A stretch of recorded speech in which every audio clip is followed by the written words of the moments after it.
औज़ुबिल्लाहिमिनश्शैतानिर्रजीम बिस्मिल्लाहिर्रहमानिर्रहीम। अस्सलामु अलैकुम वरहमतुल्लाहि वबरकातुहू।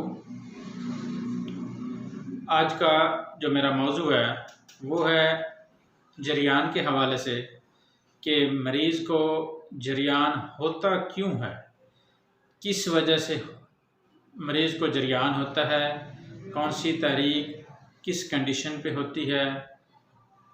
आज का ये मेरा मौजू है। असाबी उज़लाती तहरीक में रतूबात का इखराज हो रहा होता है, जिसकी वजह से उज़लात में तस्कीन होती है। यानी कि जिस मरीज़ को जरियान होता है उस मरीज़ के उज़लात में तस्कीन होती है। गुदद नाकला का फ़ेल तहलील की वजह से किसी भी चीज़ को रोक नहीं सकता, इसलिए पेशाब बिला इरादा निकलता रहता है और मनी भी बिला इरादा निकलती रहती है।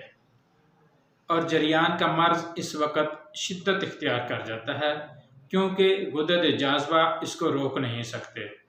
जितनी भी मनी बनती है वो मनी की थैली में रुक नहीं सकती, थोड़ी थोड़ी करके खारिज होती रह जाती है। ये वजह है जरियान होने की।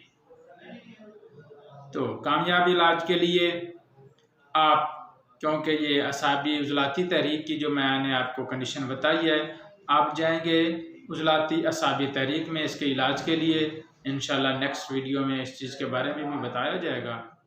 अल्लाह हाफ़िज़।